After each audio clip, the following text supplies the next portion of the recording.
जय हिंद आप सभी को। तो चलिए शुरुआत करते हैं। आज के इस क्लास में प्लेटफॉर्म बिहार पुलिस का प्रैक्टिस सेट कंप्लीट करेंगे, जिसमें प्रैक्टिस सेट है वॉल्यूम 1 का, और वॉल्यूम 2 का जो है देखिए फर्स्ट प्रैक्टिस सेट अपलोड कर दिए हैं। तो अगर आप लोग क्लास को नहीं देखें सभी लोग ज़रूर देखिएगा। और ये जो है ना वॉल्यूम 1 प्रैक्टिस सेट है। तो देखिए इसमें वॉल्यूम 1 में कितने प्रैक्टिस सेट करवा चुके हैं। तो test set number 1, set number 2, set number 3 और सेट नंबर 4 और सेट नंबर 5 इतना करवा चुके हैं।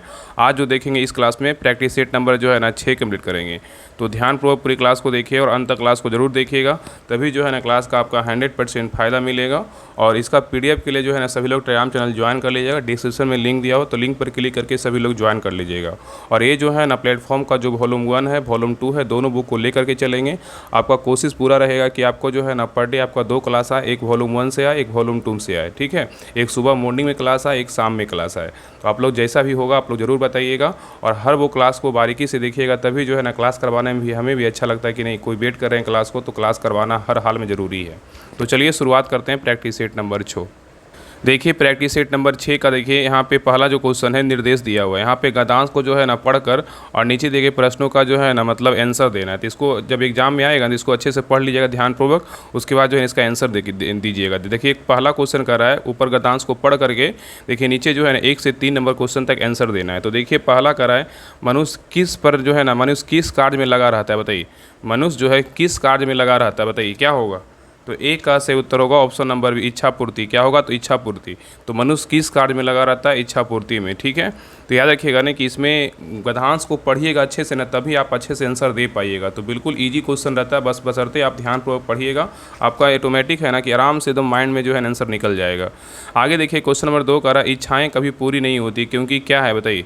इच्छाएँ कभी पूरी नहीं होती है, क्या कारण है, बताइए। तो 2 का सही उत्तर होगा ऑप्शन नंबर बी, एक के बाद एक नई इच्छाएं क्या होती है, जन्म होती है। इसीलिए जो है ना इच्छाएं कभी पूरी नहीं होती, लेकिन इच्छाएं पूरी होती है। चलिए आगे देखिए। नेक्स्ट कर रही है क्वेश्चन नंबर 3 कर, निम्नलिखित में से कौन सा जीवन के विनाश का कारण नहीं है, बताइए। कर निम्नलिखित में से कौन सा जीवन के विनाश का जो कारण है वो नहीं है, बताइए कौन नहीं है। तो 3 का सही उत्तर होगा ऑप्शन नंबर डी, संतोष नहीं है, लेकिन लोभ है, मोह है और क्रोध है, ठीक है। नेक्स्ट क्वेश्चन पे देखिए, आइए देखिए मैथ का क्वेश्चन, इसको बना लीजिएगा। इसका आंसर हम बता दे रहे हैं, बाकी डिटेल पीडीएफ सारा हम देंगे, तो आप वहाँ से जो है ना सोल्यूशन कर लीजिएगा। तो 4 का जो सही उत्तर होगा ऑप्शन नंबर क्या हो जाएगा, तो डी हो जाएगा। नेक्स्ट क्वेश्चन पे आइए, आगे देखिए क्वेश्चन नंबर 5। क्वेश्चन नंबर 5 भी देखिए वही है, मैथ का क्वेश्चन है, तो 5 का जो सही उत्तर होगा ऑप्शन नंबर ए हो जाएगा। नेक्स्ट देखिए इंग्लिश का क्वेश्चन है, करा choose the correct spelling from the option given below. बताइए इसमें करेक्ट ऑप्शन बोल रहा है कौन सा होगा, बताइए। कंटिन्यू जो लिखा जाता है ना, किस प्रकार लिखा जाता है, बताइए। तो 6 का जो सही उत्तर होगा ऑप्शन नंबर ए हो जाएगा, CONTINU, कंटिन्यू इस तरह से लिखा जाता है, ठीक है। ये क्या है, तो सही वर्ड होता है, ठीक है। कंटिन्यू मतलब जारी रखना होता है। नहीं देखिए कह रहा है कि the loud thunder echoed across the valley in the above sentences identify the parts of speech of the word valley. Valley का क्या होगा, बताइए। बताइए क्या होगा। कर the loud thunder echoed across the valley in the above sentences identify the part of speech the word valley.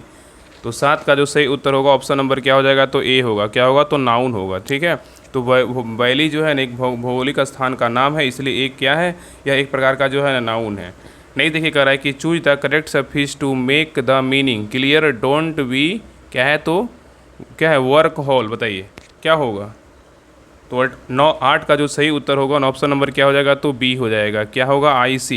क्या हो जाएगा, तो IC। सही सफिक्स जो है ना IC है, और सार्थक शब्द बोलेगा तो वर्क होलिक होगा। क्या होगा, वर्क होलिक होगा।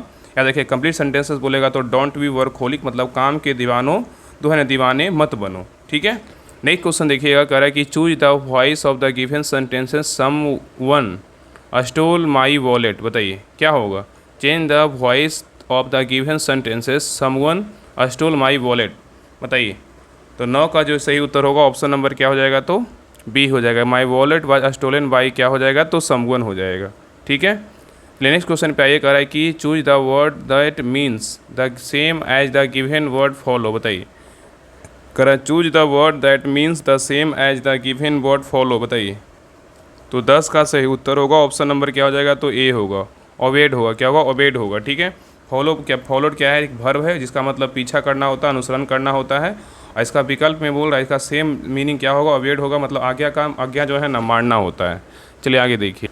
नेक्स्ट है, कह रहा है जब नींबू के रस को खाने के सोडे पर डाला जाता है, कह रहा है कि जब नींबू के रस को खाने के सोडे पर डाला जाता है तब उसमें तेज उफलन होता है, क्योंकि उसमें उत्पन्न जो है ना उत्पन्न गैसें होती है। कौन सा उत्पन्न गैसें होती है बताइए। कह रहा है जब नींबू के रस को खाने के सोडे पर डाला जाता है तब उसमें तेज उत्फूलन होता है, क्योंकि उससे उत्पन्न गैस होती है। कौन सा गैस बताइए। तो 11 का सही उत्तर होगा ऑप्शन नंबर डी, उपरोक्त सभी होता है। क्या होता है, हाइड्रोजन भी होता है, कार्बन डाइऑक्साइड भी होता है और क्या होता है, ऑक्सीजन भी होता है। तो याद रखिएगा ना कि जब नींबू के रस को खाने के सोडा डाला जाता है तो hydrogen, oxygen, carbon dioxide gas क्या होती है, उत्पन्न होती है। और नींबू में जो है ना कौन सा अम्ल पाया जाता है, तो सिट्रिक अम्ल पाया जाता है। नेक्स्ट करा है कि देखिए करा है कि विराम अवस्था से आरंभ होने वाली एक मोटरसाइकिल 10 सेकंड में 30 मीटर प्रति सेकंड का वेग जो प्राप्त कर लेती है, या मानते हुए कि यदि त्वरण एक समान हो तो इस वेग को प्राप्त करने के लिए मोटरसाइकिल द्वारा तय की गई दूरी ज्ञात कीजिए। इसको निकाल लीजिएगा। इसका जो सही उत्तर होगा ऑप्शन नंबर क्या हो जाएगा, तो 12 का सही उत्तर होगा ऑप्शन नंबर सी, 150 मीटर। क्या होगा, तो 150 मीटर। ठीक है, चलिए आगे देखिए। नेक्स्ट करा है कि शरीर के साथ संपर्क में स्प्रिट ठंडी अनुभूति देती है, क्योंकि वह क्या करती बताइए। कह रहा है कि शरीर के साथ संपर्क में स्पिरिट ठंडी अनुभूति देती है, क्योंकि वह क्या होता है बताइए क्या होगा। तो 13 का सही उत्तर होगा ऑप्शन नंबर सी, अत्यंत क्या हो, बाष्पशील है। क्या है, अत्यंत बाष्पशील है। नेक्स्ट कह रहा है कि उत्तल दर्पण से प्रकाश के परावर्तन के मामले में जब प्रकाश की एक समानांतर किरण परावर्तक सतह पर आपतित होती है तो परावर्तित प्रकाश जो है ना क्या प्रतीत होता है बताइए। क्वेश्चन कर रहा है कि उत्तल दर्पण से प्रकाश के परावर्तन के मामले में जब प्रकाश की एक समानांतर किरण परावर्तक सतह पर आपतित होती है तो परावर्तित प्रकाश जो है ना कैसा प्रतीत होता है बताइए। तो 14 का सही उत्तर होगा ऑप्शन नंबर क्या हो जाए, तो बी, मुख्य फोकस से अपसारित होता है। क्या होता है, मुख्य फोकस से क्या होता है, अपसारित होता है। तो याद रखिए ना कि उत्तल दर्पण से प्रकाश के परावर्तन के मामले में जब प्रकाश की एक समानांतर किरण परावर्तक सतह पर आपतित होती है तो परावर्तित प्रकाश मुख्य फोकस से क्या होती है, अपसारित होती है। ठीक है, नेक्स्ट क्वेश्चन पे आइए। देखिए कर रहा है काष्ठ के आसवन द्वारा बनाया गया एल्कोहल जो है ना, एल्कोहल कौन सा होता है बताइए। काष्ठ के आसवन द्वारा बनाया गया एल्कोहल कौन सा होता है। तो 15 का सही उत्तर होगा ऑप्शन नंबर 1, मैथिल अल्कोहल होता है। क्या होता है, मैथिल अल्कोहल होता है। नेक्स्ट कर रहा है कि किस देश के खिलाड़ी नोवाक जोकोविच सर्वाधिक ग्रैंड स्लैम मैच खेलने वाले टेनिस खिलाड़ी बने हैं बताइए। क्वेश्चन कर रहा है कि किस देश के खिलाड़ी नोवाक जोकोविच सर्वाधिक ग्रैंड स्लैम मैच खेलने वाले टेनिस खिलाड़ी बने हैं बताइए, कौन सा देश के हैं। तो 16 का सही उत्तर होगा ऑप्शन नंबर क्या हो जाएगा, तो बी हो जाएगा, सर्बिया के हैं। कहाँ के हैं, सर्बिया के हैं। ठीक है, तो याद रखिएगा ना कि नोवाक जोकोविच जो है ना, नोवाक जोकोविच सर्बिया के क्या है, खिलाड़ी हैं जो सर्वाधिक ग्रैंड स्लैम मैच खेलने वाले क्या है, टेनिस खिलाड़ी बने हैं। ठीक है, नेक्स्ट क्वेश्चन पे आइए। कर रहा है कि नीचे दी आकृति में, देखिए ये भी मैं इसको बना लीजिएगा, 17 का आंसर बता दे रहे हैं। इसको देखिए यहाँ पे जो है ना नीचे दी गई आकृति में रेखा आई और एम के समानांतर 2x + y का मान ज्ञात करने बोल रहा है। तो 17 का जो है ना इसका सही उत्तर क्या होगा, 17 का आंसर जो होगा ऑप्शन नंबर जो है ना ए हो जाएगा। क्या होगा, तो ए हो जाएगा। याद रखिएगा ना कि जब दो समानांतर रेखा एक तिर्यक रेखा काटती है तब जो है ना मतलब संगत कोण क्या होते हैं, तो बराबर होते हैं। ठीक है, और एकांतर कोण बराबर होते हैं, समूह कोण बराबर होते हैं, और एक ही ओर के दो अंतः कोण क्या होता है, योग जो है ना 180 डिग्री का होता है। इस प्रकार जो भी मैथ है ना अपना बना लीजिएगा। चलिए आगे देखिए। ये देखिए क्वेश्चन नंबर 18 है। करा कि प्रधानमंत्री बाढ़ग्रस्त क्षेत्रों का दौरा करेंगे, बाघ में कौन सा काल है बताइए। करा कि प्रधानमंत्री बाढ़ग्रस्त क्षेत्रों का दौरा करेंगे, बाघ में कौन सा काल है बताइए। तो 18 का सही उत्तर होगा ऑप्शन नंबर डी, समान भविष्य काल है। क्या है, समान भविष्य काल है। नेक्स्ट करें कि निम्न में से सही शब्द का चयन कीजिए। सही शब्द का पूछा है कि सही शब्द का चयन कीजिए, इसमें सही शब्द कौन सा है बताइए। तो 19 का सही उत्तर क्या होगा, तो 19 का सही उत्तर हो जाएगा ऑप्शन नंबर क्या हो जाएगा, तो सी हो जाएगा। क्या है, तो मृदुल क्या है, तो सही शब्द है। ठीक है, नेक्स्ट ये कह रहा है कि दिए गए वाक्य में वह भाग ज्ञात करें जिसमें कोई त्रुटि नहीं है। स्वामी दयानंद का देश आभारी रहेगा क्योंकि उन्होंने देश के लिए बहुत कुछ किया। बताइए इसमें कौन सा दो है ना, इसमें कोई त्रुटि नहीं है। बताइए कोई त्रुटि है, यहाँ पे बोल रहा है कि दिए गए वाक्य में वह भाग ज्ञात करें जिसमें कोई त्रुटि है। बताइए ये सेंटेंस को पढ़ना है, इसे बताना है कि कहाँ जो है ना त्रुटि है। बताइए सेंटेंस दिया हुआ है कि स्वामी दयानंद का देश आभारी रहेगा क्योंकि उन्होंने देश के लिए बहुत कुछ किया। बताइए तो 20 का सही उत्तर क्या होगा, ऑप्शन नंबर बी हो जाएगा। क्या होगा, स्वामी दयानंद का देश। स्वामी दयानंद का देश क्या है, तो ये क्या है, तो ये इसमें क्या है, तो त्रुटि है। क्या है, त्रुटि है। ठीक है, यहाँ पे सही बात क्या होगा, तो देश स्वामी दयानंद का आभारी रहेगा। क्या रहेगा, देश जो है ना स्वामी दयानंद का आभारी है क्योंकि उन्होंने देश के लिए बहुत कुछ किया है। ये सेंटेंस क्या है, बिल्कुल सही है। चलिए आगे देखिए।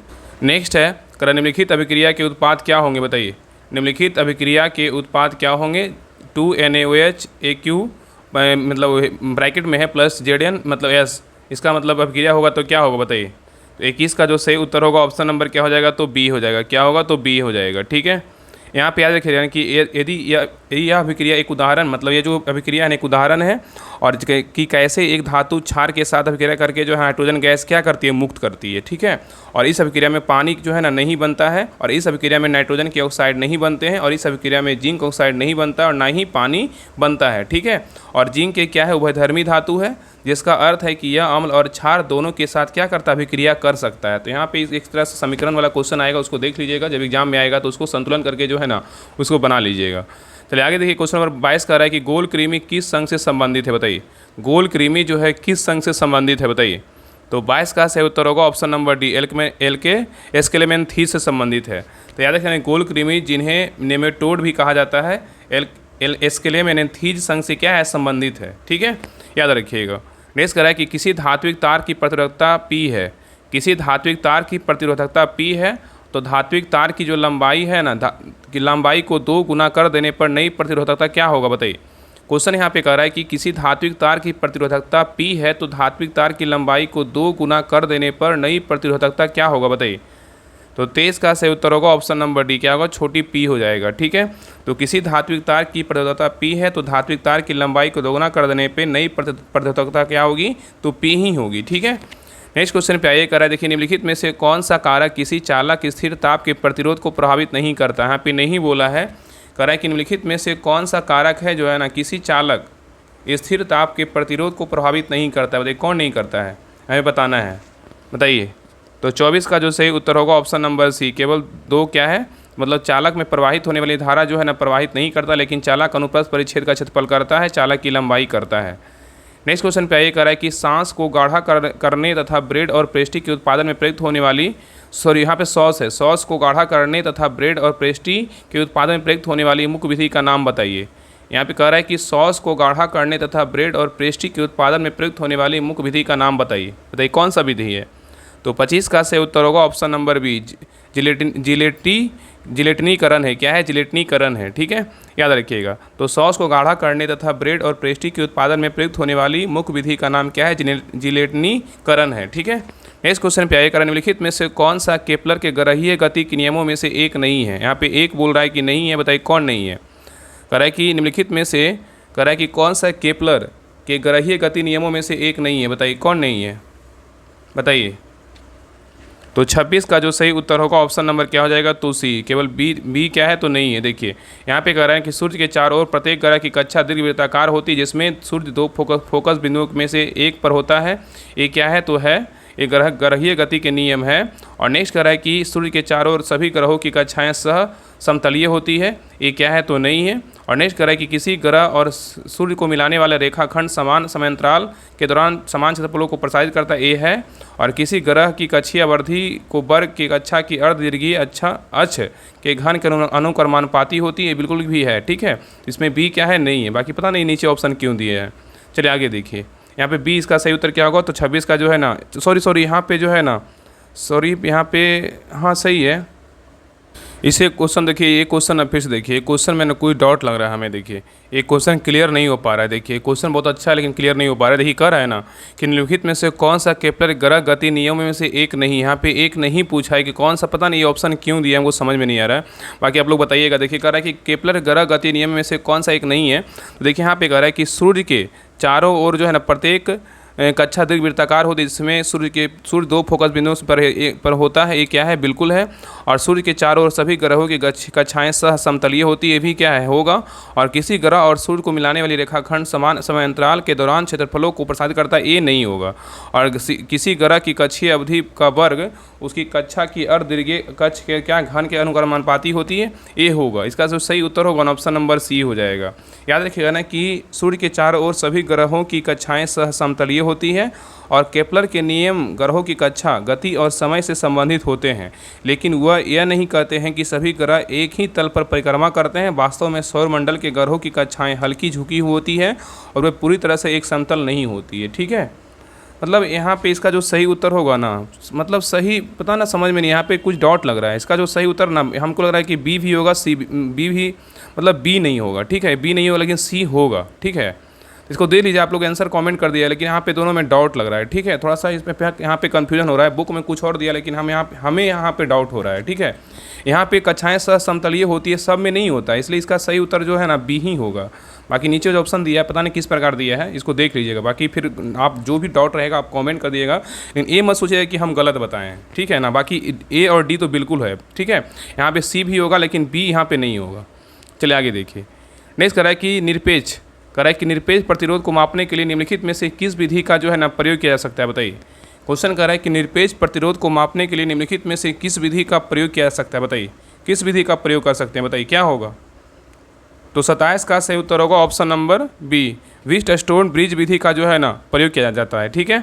तो याद रखें, निरपेक्ष प्रतिरोध को मापने के लिए व्हीटस्टोन ब्रिज विधि का जो है ना प्रयोग होता है। नेक्स्ट ये कर रहा है गलत कथन का चयन कीजिए। यहाँ पे बोल रहा है गलत कथन का जो है ना चयन कीजिए। यहाँ पे गलत कथन का चयन करने बोल रहा है, गलत कथन कौन सा है बताइए। चारों ऑप्शन को पढ़िए और बताइए कि इसमें गलत कथन कौन सा है।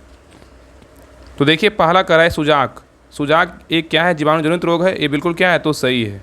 सुजाक एक जीवाणु जनित रोग है, बिल्कुल क्या है तो सही है। और नेक्स्ट एड्स जो है HIV विषाणु कारण होता है, बिल्कुल क्या है तो सही है। मत्स्य एक प्रोटोजोआ जनित रोग है, ये क्या है बिल्कुल गलत है। अनेक रोग यौन संचालित हो सकते हैं, ये भी क्या है तो सही है। तो गलत उत्तर क्या हो जाएगा, ऑप्शन नंबर सी हो जाएगा। नेक्स्ट देखिए कह रहा है कि प्रेरित धारा की दिशा निम्न के द्वारा प्राप्त होती है, बताइए। प्रेरित धारा की दिशा किसके द्वारा प्राप्त होती है, बताइए। प्रेरित धारा की दिशा किसके द्वारा प्राप्त होती है, बताइए। तो 29 का सही उत्तर होगा ऑप्शन नंबर डी, फ्लेमिंग के दाएं हाथ के नियम के द्वारा प्राप्त होती है। नेक्स्ट कह रहा है कि शीत घाव किस वायरस के संक्रमण के कारण होने वाले दर्दनाक छाले होते हैं, बताइए। कह रहा है कि शीत घाव किस वायरस के संक्रमण के कारण होने वाले दर्दनाक छाले होते हैं, बताइए। तो 30 का सही उत्तर होगा ऑप्शन नंबर 1, HSV1 होगा। क्या होगा, HSV1 होगा। तो शीत घाव HSV1 वायरस के संक्रमण के कारण होने वाले दर्दनाक छाले होते हैं, ठीक है। और शीत घाव जो है ना, जिन्हें बुखार फफोले भी कहा जाता है, herpes simplex virus typhoid HSV1 के संक्रमण कारण होने वाले दर्दनाक छाले होते हैं, ठीक है। चलिए आगे देखिए। नेक्स्ट कह रहा है कि उप प्रधानमंत्री का पद सृजन होता है किससे, बताइए। उप प्रधानमंत्री का जो पद का सृजन होता है किससे, बताइए, किसके द्वारा, बताइए। तो 31 का सही उत्तर होगा ऑप्शन नंबर बी, संविधान के प्रावधानों से हटकर हुआ है। किससे हुआ है, संविधान के प्रावधानों से हटकर हुआ है। तो उप प्रधानमंत्री का जो पद का सृजन है संविधान के प्रावधानों से हटकर हुआ है। और उप प्रधानमंत्री भी क्या है, कैबिनेट मंत्री के रूप में शपथ ग्रहण कर लेते हैं। और प्रधानमंत्री का पद उल्लेख प्रधानमंत्री पद का जो उल्लेख है ना संविधान में नहीं है, और इस पद को राजनीतिक संतुष्टि के रूप में देखा जा सकता है। और सरदार वल्लभ भाई पटेल जो है ना भारत के क्या थे, प्रथम प्रधानमंत्री थे। प्रथम जो है ना उप प्रधानमंत्री थे। अगर क्वेश्चन पूछेगा कि भारत के प्रथम उप प्रधानमंत्री कौन थे, सरदार वल्लभ भाई पटेल थे। और मोरारजी देसाई भारत के प्रथम उप प्रधानमंत्री थे, जिन्होंने प्रधानमंत्री के पद भी संभाला था, ठीक है, याद रखिएगा। नेक्स्ट क्वेश्चन पे आइए। कह रहा है कि वह राष्ट्र का प्रतिनिधित्व करता है परंतु राष्ट्र का नेतृत्व नहीं करता है, यह युक्ति निम्न में से किस पर लागू होती है, बताइए। कह रहा है वह राष्ट्र का प्रतिनिधित्व करता है परंतु राष्ट्र का नेतृत्व नहीं करता है, यह युक्ति निम्न में से किस पर लागू होती है। तो 32 का सही उत्तर होगा ऑप्शन नंबर बी, राष्ट्रपति पर जो है लागू होती है। नेक्स्ट कह रहा है कि अर्थव्यवस्था में टेक ऑफ स्टेज से क्या तात्पर्य है, बताइए। अर्थव्यवस्था में टेक ऑफ स्टेज से क्या तात्पर्य है, बताइए, क्या होगा। तो 33 का सही उत्तर होगा ऑप्शन नंबर बी, अर्थव्यवस्था तीव्र गति से उड़ान भरने लगती है। नेक्स्ट कह रहा है कि विदेशी व्यापार को बढ़ावा देने के लिए भारत में विशेष आर्थिक क्षेत्रों SEZ की स्थापना किस देश की तर्ज पर की गई है, बताइए। कह रहा है विदेशी व्यापार को बढ़ावा देने के लिए भारत में विशेष आर्थिक क्षेत्रों की स्थापना किस देश की तर्ज पर की गई, बताइए। तो 34 का सही उत्तर होगा ऑप्शन नंबर सी, क्या होगा। तो चीन के देश पर चीन जो है ना देश है, उसकी इसी पे जो है ना इसको तर्ज किया गया है, मतलब तर्ज किया गया, मतलब इस पर स्थापना किया गया है। तो कह रहा है विदेशी व्यापार को बढ़ावा देने के लिए जो है ना विशेष आर्थिक क्षेत्रों SEZ की स्थापना चीन देश के तर्ज पर जो है ना किया गया है। और चीन में 1978 ईस्वी में विशेष आर्थिक जो है क्षेत्र बनाया गया था। और भारत में 1 अप्रैल 2000 ईस्वी में सर्वप्रथम 8 EPZ को सेज में बदला गया था। चलिए आगे देखिए। कह रहा है कि आर्थिक सर्वेक्षण, क्वेश्चन का देख रहे हैं लेवल किस प्रकार है, लग रहा है कि एकदम दरोगा से भी हार्ड है। इस प्रकार जो है ना बिहार पुलिस का जो क्वेश्चन है ना प्लेटफॉर्म में दिया हुआ, अच्छे से कमिट कर लीजिए, अच्छे से पढ़ लीजिए, सारा जो है ना आपका 100% रिजल्ट हो जाएगा। बस ज़्यादा आलतू फालतू के चक्कर में मत रहिए, जितना करवाया जा रहा है उसको अच्छे से पचा लीजिए और कंसंट्रेट होकर के सारी क्लास को देखिए, आपका 100% रिजल्ट होगा। चलिए देखिए क्वेश्चन नंबर 35 कह रहा है कि आर्थिक सर्वेक्षण प्रतिवर्ष संसद में प्रस्तुत किया जाता है, किसके पूर्व या किसके बाद, बताइए। आर्थिक सर्वेक्षण प्रतिवर्ष संसद में प्रस्तुत किया जाता है, बताइए, कब। तो 35 का सही उत्तर होगा ऑप्शन नंबर 1, आगामी वर्ष के बजट के प्रस्तुत के जो है ना प्रस्तुतिकरण के पूर्व होता है, प्रस्तुतिकरण के पूर्व होता है। ठीक है, तो आर्थिक सर्वेक्षण प्रतिवर्ष संसद में प्रस्तुत किया जाता है कब? तो आगामी बजट के प्रस्तुतिकरण के पूर्व होता है। याद रखिएगा ना कि आर्थिक सर्वेक्षण प्रतिवर्ष संसद में प्रस्तुत किया जाता है आगामी वर्ष के बजट के प्रस्तुतिकरण के पूर्व। और भारत में कर पूछेगा कि भारत में प्रथम आर्थिक सर्वेक्षण कब पेश किया गया था, मतलब कब प्रस्तुत किया गया था? 1950 से 51 में प्रस्तुत किया गया था और यह 1964 तक केंद्रीय बजट के साथ प्रस्तुत किया गया था। और बजट प्रस्तुत करने से पूर्व आर्थिक सर्वेक्षण वित्त मंत्रालय द्वारा प्रस्तुत किया जाता है और आर्थिक समीक्षा के स्थायित्व पर RBI द्वारा रिपोर्ट जो है ना प्रकाशित किया जाता है। ठीक है, चलिए आगे देखिए, कह रहा है कि डायमंड रिंग की घटना देखी गई है कहाँ? बताइए, डायमंड रिंग की घटना देखी गई है, बताइए कब, यह कहाँ, बताइए किसके साथ? तो 36 का सही उत्तर होगा ऑप्शन नंबर 1, पूर्ण सूर्यग्रहण की शुरुआत में। क्या होगा? पूर्ण सूर्यग्रहण की शुरुआत में। नेक्स्ट कह रहा है कि भारत में किस क्षेत्र में ग्रीष्मकालीन मानसून सबसे पहले आता है? बताइए, भारत में किस क्षेत्र में ग्रीष्मकालीन मानसून सबसे पहले आता है? बताइए कहाँ आता है? तो 37 का सही उत्तर होगा ऑप्शन नंबर सी, पश्चिमी घाट में आता है। कहाँ आता है? पश्चिमी घाट में। नेक्स्ट कह रहा है कि केरल में कौन सा वन जीव रिजर्व हाथियों के लिए जाना जाता है? बताइए, केरल में कौन सा वन जीव रिजर्व हाथियों के लिए जाना जाता है? बताइए कौन सा है? तो 38 का सही उत्तर होगा ऑप्शन नंबर बी, पेरियार है। कौन सा है? तो पेरियार है। नेक्स्ट कह रहा है निम्नलिखित में से कौन सा मिलान सही नहीं है? यहाँ पे कौन सा बोल रहा है मिलान जो है ना सही नहीं है? बताइए कौन सा गलत है? तो देखिए, पहला है स्लेट जो है ना बलुआ पत्थर होता है, यही क्या है? गलत है। शिस्ट बोलेगा तो सेल होता है, बिल्कुल सही है। संगमरमर बोलेगा चूना पत्थर, बिल्कुल सही है। क्वार्टजाइट बोलेगा बलुआ पत्थर, ये क्या है? बिल्कुल सही है। यहाँ पे याद रखिए, स्लेट जो होता है ना क्या होता है? तो स्लेट स्लेट का क्या होगा? तो शिस्ट होगा। क्या होगा? तो शिस्ट होगा। ठीक है, याद रखिए शिस्ट होगा। ठीक है, और चूना पत्थर क्या होता है? संगमरमर होता है, मतलब रूपांतरित जो है ना चट्टान दिया, मतलब मूल चट्टान इधर है, इधर क्या है? तो रूपांतरित चट्टान। तो स्लेट का रूपांतरित चट्टान बोलेगा तो शिस्ट होता है, चूना पत्थर का बोलेगा तो संगमरमर होता है, और डोलोमाइट का बोलेगा तो संगमरमर होता है, ग्रेनाइट का बोलेगा तो नीस होता है, और बेसाल्ट का बोलेगा तो एमपी पोलाइट होता है, ग्रेवो का बोलेगा सर्पेंटाइन होता है। ये सभी पॉइंट याद रखिएगा। चलिए आगे देखिए, करनीन में से किस स्रोत में हमें पाटलिपुत्र के प्रशासन की जानकारी मिलती है? बताइए, करनीन में से किस स्रोत से हमें पाटलिपुत्र के प्रशासन की जानकारी मिलती है? बताइए कहाँ से मिलता है? तो 40 का सही उत्तर होगा ऑप्शन नंबर बी, इंडिका से मिलता है। कहाँ से मिलता है? इंडिका से मिलता है। ठीक है, याद रखिएगा। और इंडिका जो पुस्तक है ना किसका है? तो मेगास्थनीज का है। किसका है? मेगास्थनीज का है। नहीं, देखिए कह रहा है कि बिहार को बंगाल से अलग प्रांत बनाने के लिए आंदोलन, जिसके कारण 1912 में बिहार उड़ीसा समेत एक नया प्रांत बना, का नेतृत्व किसने किया था? बताइए। कह रहा है कि बिहार को बंगाल से अलग प्रांत बनाने के लिए आंदोलन, जिसके कारण 1912 में बिहार मतलब उड़ीसा समेत एक नया प्रांत बना, का नेतृत्व किसने किया था? बताइए। तो 41 का सही उत्तर होगा ऑप्शन नंबर डी, सच्चिदानंद सिन्हा ने किया था। कौन किया था? सच्चिदानंद सिन्हा ने किया था। ठीक है, चलिए आगे देखिए। आगे कह रहा है कि सरकार के अंगों में शामिल है, कौन शामिल है? बताइए, सरकार के अंगों में जो शामिल है कौन शामिल है? बताइए, इसमें कौन कौन होगा? बताइए। तो 42 का सही उत्तर होगा ऑप्शन नंबर क्या हो जाएगा? तो ए हो जाएगा। 1 2 3 मतलब कार्यपालिका भी शामिल है, विधायिका भी शामिल है और न्यायपालिका भी शामिल है। तो कार्यपालिका, विधायिका और न्यायपालिका तीनों सरकारों के अंगों में क्या है? तो शामिल है। ठीक है, चलिए आगे देखिए। नेक्स्ट है, कर एक्सोनोमीटर का प्रयोग किया जाता है किस में? बताइए, ऑक्सीनोमीटर का प्रयोग किया जाता है किस में? बताइए। 43 का सही उत्तर होगा ऑप्शन नंबर बी, वृद्धि दर नापने में किसका प्रयोग करते हैं? ऑक्सीनोमीटर का प्रयोग करते हैं। नेक्स्ट कह रहा है कि क्रेब्स चक्र की क्रिया कहाँ संपन्न होती है? बताइए, क्रेब्स चक्र की क्रिया कहाँ संपन्न होती है? तो 44 का सही उत्तर होगा ऑप्शन नंबर बी, माइटोकॉन्ड्रिया में होता है। कहाँ होता है? माइटोकॉन्ड्रिया में होता है। नेक्स्ट कह रहा है कि भारत की पहली अंतरिक्ष आधारित वेधशाला का नाम क्या है? बताइए, भारत की पहली अंतरिक्ष आधारित वेधशाला का नाम क्या है? बताइए। तो 45 का सही उत्तर होगा option number B, Aditya L1 है। क्या है? तो आदित्य L1 है। ठीक है, याद रखिएगा।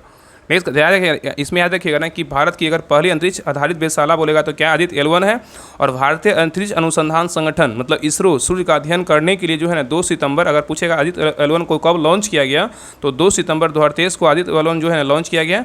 और आदित्य L1 जो है मिशन सूर्य का अध्ययन करने वाला पहला अंतरिक्ष आधारित क्या है? वेधशाला श्रेणी पर क्या है? भारतीय सौर मिशन है। ठीक है, चलिए आगे देखिए। कह रहा है यदि किसी पिंड ए का द्रव्यमान पिंड बी के द्रव्यमान का दोगुना हो तथा दोनों पर समान बल लगाया जाए तो क्या होगा? यहाँ पे कह रहा है कि यदि किसी पिंड ए का द्रव्यमान पिंड बी के द्रव्यमान का दोगुना हो तथा दोनों पर समान बल लगाया जाए तो क्या होगा? तो 46 का सही उत्तर होगा ऑप्शन नंबर सी, ए का तुरंत बी के तुरंत क्या होगा? आधा होगा। नेक्स्ट कह रहा है कि संकोच नदी सीमा बनाती है बनाती है, बताइए किसके बीच? संकोच नदी जो है सीमा बनाती है किसके बीच बनाती है? बताइए। तो 47 का सही उत्तर होगा ऑप्शन नंबर बी, असम एवं अरुणाचल प्रदेश के बीच बनाती है। ठीक है, तो संकोच नदी जो है ना असम और अरुणाचल प्रदेश के बीच क्या है? सीमा बनाती है। और संकोच नदी उत्तरी भूटान से क्या है? निकलती है। और संकोच नदी ब्रह्मपुत्र नदी में क्या होती है? तो मिल जाती है। नेक्स्ट कह रहा है कि पीर पंजाल श्रेणी पाई जाती है कहाँ? बताइए, पीर पंजाल श्रेणी पाई जाती है कहाँ बताइए। तो 48 का सही उत्तर होगा option number B, Jammu Kashmir में पाया जाता है। कहाँ पाया जाता है? जम्मू कश्मीर में पाया जाता है। नेक्स्ट कह रहा है कि तुलबुल परियोजना निम्नलिखित में से किस नदी पर स्थित है बताइए। तो 49 का सही उत्तर होगा ऑप्शन नंबर डी, झेलम नदी पे क्या है तो स्थित है। नेक्स्ट कह रहा है कि हेरोइन प्राप्त होती है किससे बताइए। हेरोइन प्राप्त होती है किससे बताइए। तो 50 का सही उत्तर होगा ऑप्शन नंबर बी, अफीम पोस्ता से होता है। किससे होता है? अफीम पोस्ता से होता है। नेक्स्ट कह रहा है कि जनतंत्र एक ऐसी शासन प्रणाली है जिसमें प्रत्येक व्यक्ति भागीदार होता है, यह परिभाषा किसने दी थी बताइए। कह रहा है जनतंत्र एक ऐसी शासन प्रणाली है जिसमें प्रत्येक व्यक्ति भागीदार होता है, यह परिभाषा किसने दी थी बताइए। तो 51 का सही उत्तर होगा ऑप्शन नंबर सी, जॉन सीले ने दिया था। कौन दिया था? जॉन सीले ने दिया था। नेक्स्ट कह रहा है कि अपने सभी नागरिकों को समान मताधिकार प्रदान करने वाला पहला देश कौन सा था बताइए। अपने सभी नागरिकों को समान मताधिकार प्रदान करने वाला पहला देश कौन था। तो 52 का सही उत्तर होगा ऑप्शन नंबर बी, न्यूजीलैंड था। कौन सा देश था? न्यूजीलैंड था। ठीक है, याद रखिएगा। नेक्स्ट कह रहा है कि अदृश्य निर्यात का अर्थ क्या है बताइए। अदृश्य निर्यात का जो अर्थ होता है क्या होता है। तो 53 का सही उत्तर होगा ऑप्शन नंबर 1, सेवाओं का क्या होता है? निर्यात होता है। नेक्स्ट कह रहा है कि भारतीय उपमहाद्वीप में कृषि के प्राचीनतम साक्ष्य कहाँ से प्राप्त हुए बताइए। भारतीय उपमहाद्वीप में कृषि के प्राचीनतम साक्ष्य कहाँ से प्राप्त हुए बताइए। तो 54 का सही उत्तर होगा ऑप्शन नंबर सी, मेहरगढ़ से प्राप्त हुए। कहाँ से? मेहरगढ़ से। नेक्स्ट कह रहा है कि फिक्की के द्वारा किस राज्य को emerging state of sport 2024 e governance पुरस्कार से सम्मानित किया गया बताइए। क्वेश्चन कह रहा है कि फिक्की के द्वारा किस राज्य को emerging state in sports 2024 governance पुरस्कार से सम्मानित किया गया बताइए। किसको किया गया है? तो 55 का सही उत्तर होगा ऑप्शन नंबर सी, बिहार को किया गया। किसको किया गया? बिहार को किया गया है। नेक्स्ट कह रहा है कि निम्न में से कौन सा कथन सीमांत उपभोग प्रवृत्ति को सर्वोत्तम रूप में क्या परिभाषित करता है। ये क्वेश्चन कह रहा है निम्न में से कौन सा कथन सीमांत उपभोग प्रवृत्ति को सर्वोत्तम रूप से जो है ना परिभाषित करता है। ऑप्शन को देखिए, आंसर बताइए कौन करता है। तो 56 का सही उत्तर होगा ऑप्शन नंबर 1, अतिरिक्त उपभोग और आंतरिक आय करता है।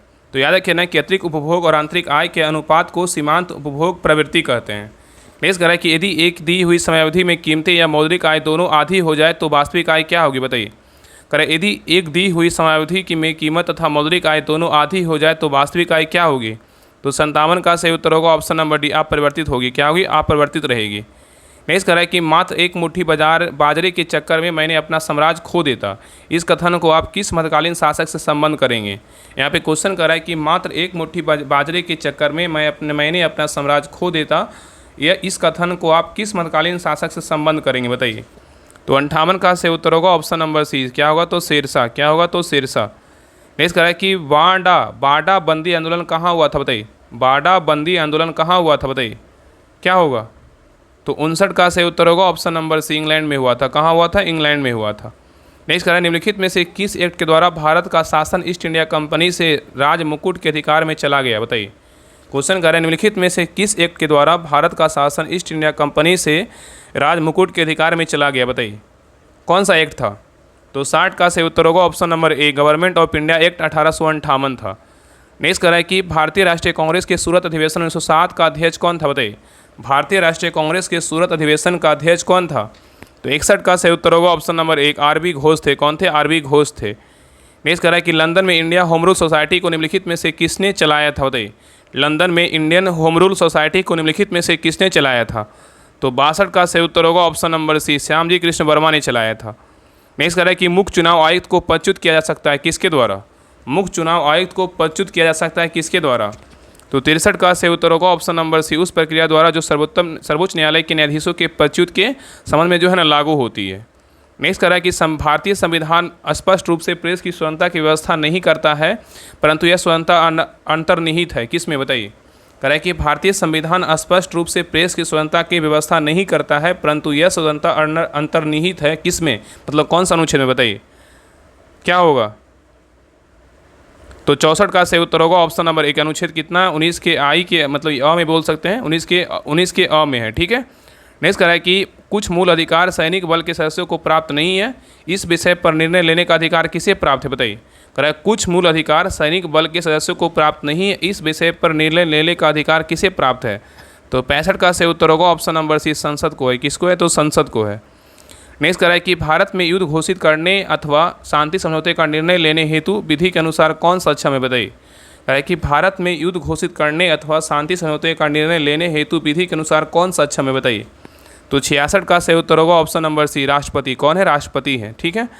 नेक्स्ट कह रहा है कि निर्वाचन में राजनीतिक दलों के लिए आचार संहिता का निर्माण और उसकी घोषणा कौन करता है बताइए।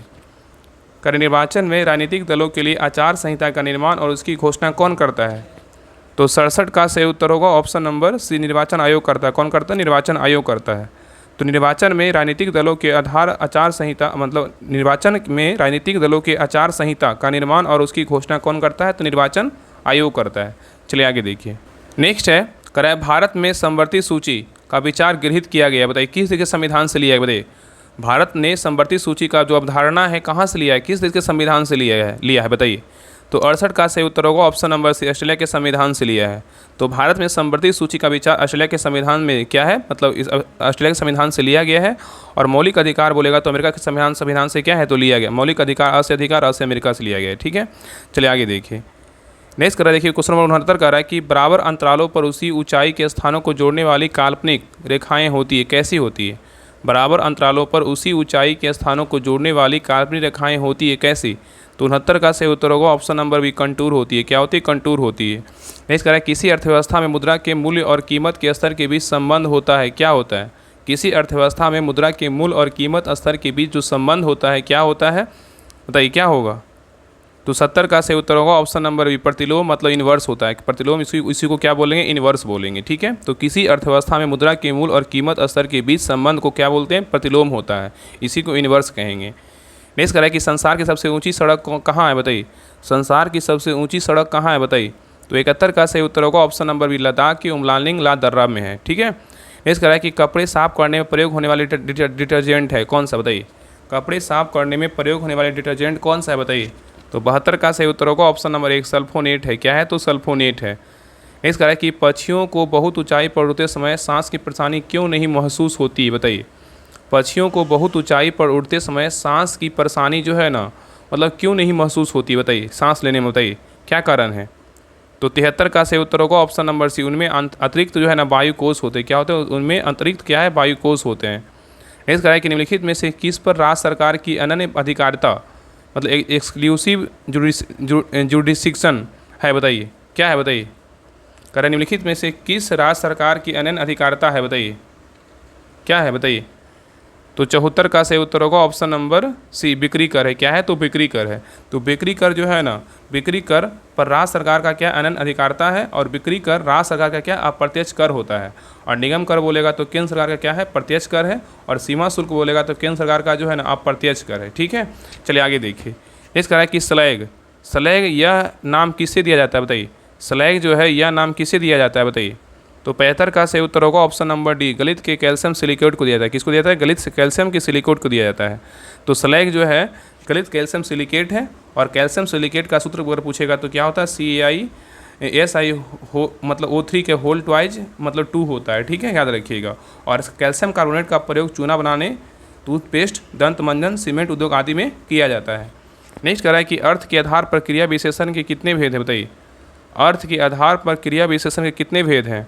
तो 76 का सही उत्तर होगा ऑप्शन नंबर सी, 4 भेद हैं। कितने भेद हैं? तो 4 भेद हैं। ठीक है, तो अर्थ के आधार पर क्रिया विशेषण के 4 भेद होते हैं। एक होता है कालावाचक, स्थानवाचक, रीतिवाचक और क्या है? परिणामवाचक। नेक्स्ट कह रहा है कि रीति शब्द का बहुवचन कौन सा है बताइए? रीति शब्द का बहुवचन कौन सा है बताइए? तो 77 का सही उत्तर होगा ऑप्शन नंबर डी, रीतियाँ हैं। क्या है? तो रीतियाँ हैं। नेक्स्ट कह रहा है उत्प्रेक्षा अलंकार का उदाहरण चुनिए। उत्प्रेक्षा अलंकार का उदाहरण क्या है बताइए? तो 78 का सही उत्तर होगा ऑप्शन नंबर डी, मानो घर घर घर घर ना हो, कोई चिड़िया घर घर हो। ठीक है, तो कह रहा है उत्प्रेक्षा अलंकार का उदाहरण क्या है? तो मानो घर घर ना हो, कोई चिड़िया घर हो। ठीक है, नेक्स्ट क्वेश्चन पे आइए, कह रहा है कि पानी, पानी शब्द का वचन क्या है बताइए? पानी शब्द का जो वचन है ना, क्या है? तो 79 का सही उत्तर होगा ऑप्शन नंबर बी, सदा एक वचन है। क्या है? सदा एक वचन है। नेक्स्ट कह रहा है दिए गए वाक्य में काले शब्द का विलोम शब्द ज्ञात कीजिए। शहरी, शहरी व्यक्ति को अनेक लाभ मिलते हैं, बताइए क्या होगा? यहाँ पे देखिए काले बोल रहा है, काले शब्द यहाँ पे देखिए इसको रेट कर दिया गया था। यहाँ पे इसी को निकालना है कि शहरी व्यक्ति को अनेक लाभ होते हैं, मतलब क्या होगा? तो 80 का सही उत्तर होगा ऑप्शन नंबर बी, क्या होगा? तो ग्रामीण होगा। तो शहरी शब्द का विलोम क्या होगा? तो ग्रामीण, मतलब गांव में रहने वाला होगा। और गंभीर का विलोम बोलेगा तो क्या होगा? गंभीर का विलोम छिछला होगा। और गुंडा का विलोम बोलेगा तो क्या होगा? शरीफ होगा। ठीक है, याद रखिएगा। चलिए आगे देखिए। नेक्स्ट कह रहा है कि शरीर में निम्नलिखित में से किस हार्मोन का अत्यधिक उत्पादन कुशिंग सिंड्रोम का कारण बनता है, जिसके परिणाम स्वरूप वजन बढ़ता और त्वचा पतली हो जाती है? बताइए करें शरीर में निम्नलिखित में से किस हार्मोन का अत्यधिक उत्पादन कुशिंग सिंड्रोम का कारण बनता है, जिसके परिणाम स्वरूप वजन बढ़ता है और त्वचा पतली हो जाती है? बताइए कौन सा कारण है? तो 81 का सही उत्तर होगा ऑप्शन नंबर ए, कार्टिसोल है। क्या है? तो कार्टिसोल है। नेक्स्ट करा है कि छोटी आंत में अंकुर के कार्य से संबंधित सही विकल्प का चयन कीजिए। छोटी आंत में अंकुर के कार्य में से संबंधित सही विकल्प का चयन कीजिए। सही विकल्प कौन सा है बताइए? तो 82 का सही उत्तर होगा ऑप्शन नंबर सी, अवशोषण सतह क्षेत्र को क्या करता है? बढ़ाता है। नेक्स्ट करा है कि पादप कोशिका में कोशिका भित्ति होती है क्योंकि क्या कारण बताइए? पादप कोशिकाओं में कोशिका भित्ति होती है क्योंकि क्या है बताइए?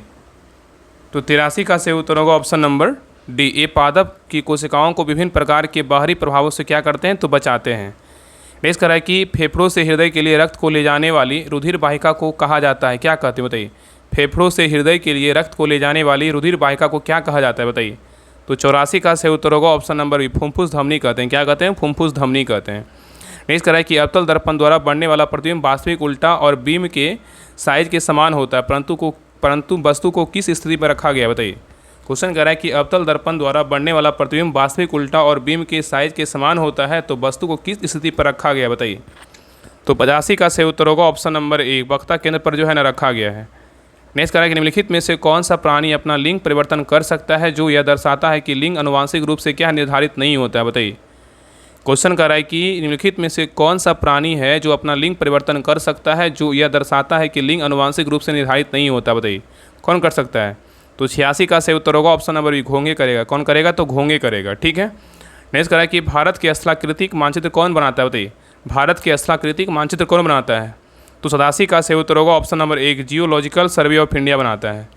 नेक्स्ट कह रहा है कि निम्नलिखित में से कौन सा अपचयन अभिक्रिया का उदाहरण है? बताइए कह रहा है निम्नलिखित में से कौन सा जो है अपचयन अभिक्रिया का उदाहरण है? बताइए कौन एक उदाहरण है? तो 88 का सही उत्तर होगा option number C, copper oxide और क्या है? कॉपर में रूपांतरण। कॉपर ऑक्साइड क्या है? कॉपर में रूपांतरण क्या है? तो अपचयन अभिक्रिया क्या है? उदाहरण है। नेक्स्ट कह रहा है कि भारत में बाल विवाह की संपत्ति हेतु महिला एवं बाल विकास मंत्रालय द्वारा कौन सा अभियान शुरू किया गया? बताइए भारत में बाल विवाह की समाप्ति हेतु महिला एवं बाल विकास मंत्रालय द्वारा कौन सा अभियान शुरू किया गया? बताइए। तो 89 का सही उत्तर होगा ऑप्शन नंबर सी, बाल विवाह मुक्त भारत जो है ना अभियान शुरू किया गया। नेक्स्ट कह रहा है कि 8 मार्च 2025 को मनाए जाने वाले अंतर्राष्ट्रीय महिला दिवस का विषय क्या था? बताइए 8 मार्च 2025 को मनाए जाने वाले अंतर्राष्ट्रीय महिला दिवस का विषय क्या है? बताइए। तो 90 का सही उत्तर होगा ऑप्शन नंबर सी, सभी महिलाओं और लड़कियों के लिए अधिकार, समानता और सशक्तिकरण है। क्या है? तो और याद रखिए अंतर्राष्ट्रीय महिला दिवस कब मनाते हैं? तो 8 मार्च को मनाते हैं। इसका थीम क्या है? सभी महिलाओं और लड़कियों के लिए अधिकार, समानता और क्या है? सशक्तिकरण है। चलिए आगे देखिए मैथ तक क्वेश्चन इसको बना लीजिएगा। तो 91 का जो सही उत्तर होगा ऑप्शन नंबर क्या हो जाएगा? तो ए हो जाएगा। बाकी डिटेल पीडीएफ हम डाल देंगे टेलीग्राम चैनल पे, सभी लोग टेलीग्राम चैनल ज्वाइन कर लीजिएगा। वहाँ पे जो है इसको हेल्प लेकर के आप मैथ रीजनिंग को बना लीजिएगा। ठीक है। और देखिए तो 91 का सही उत्तर क्या होगा? ऑप्शन नंबर ए हो जाएगा। 92 का जो सही उत्तर होगा ऑप्शन नंबर बी हो जाएगा। नहीं देखिए 93 का जो सही उत्तर होगा ऑप्शन नंबर डी हो जाएगा। आगे देखिए 94 भी देखिए मैथ का क्वेश्चन है। 94 का जो सही उत्तर होगा ऑप्शन नंबर सी हो जाएगा। नहीं देखिए कह रहा है कि मार्च 2025 तक के अनुसार भारत में कुल कितने विश्व धरोहर स्थल है? बताइए मार्च 2025 तक के अनुसार भारत में कुल कितने विश्व धरोहर स्थल हैं? बताइए। तो 95 का सही उत्तर होगा ऑप्शन नंबर बी, कितने? 43 है। कितने? 43 है। तो मार्च 2025 तक भारत में कुल 43 विश्व धरोहर स्थल है। और जुलाई 2024 में नई दिल्ली में आयोजित विश्व धरोहर समिति का 46वें सत्र में असम के चराइदेव मोइदम को भारत का जो है 43वां यूनेस्को का विश्व धरोहर में जो है ना शामिल किया गया है। चलिए आगे देखिए क्वेश्चन नंबर देखिए 96 क्या इंग्लिश का क्वेश्चन है। Choose the most appropriate word to fill in the blanks. I expect to return Khalistan Mumbai Khalistan March 15। बताइए क्या होगा? तो 96 का सही उत्तर होगा ऑप्शन नंबर एक, क्या होगा? I expect to return from Mumbai on क्या है? मार्च 15 है। ठीक है। चलिए आगे देखिए नेक्स्ट है करा choose the antonyms of the given word stingy. बताइए अस्टिग्नी क्या होगा? बताइए। अस्टिग्नी का मतलब अर्थ होता है ना कंजूस होता है, जिसका विपरीत उदार क्या होगा? मतलब उसका क्या होगा? तो मतलब जेनरस होगा। क्या होगा? जेनरस। इसका सही उत्तर क्या होगा? ऑप्शन नंबर बी, जेनरस होगा। ठीक है। इसका मतलब क्या होता है? उदार होता है, मतलब उदार होगा। ठीक है। चलिए आगे देखिए नेक्स्ट करा है कि choose the correct meaning of the item given below दिया हुआ है द इन्स एंड आउट्स। बताइए द इन्स एंड आउट क्या होगा? तो 98 का सही उत्तर होगा ऑप्शन नंबर सी, डिटेल्स होगा। क्या होगा? डिटेल्स होगा। ठीक है। तो द इन्स एंड आउट मतलब क्या होता है? आइटम है और इसका अर्थ होता है पूर्ण विस्तार पूरा, मतलब इसका डिटेल होगा। ठीक है। चलिए आगे देखिए 99 और क्वेश्चन कर रहा है कि choose the correct passive of the sentence given below. Does the ever drink tea. बताइए does the ever drink tea. बताइए क्या होगा?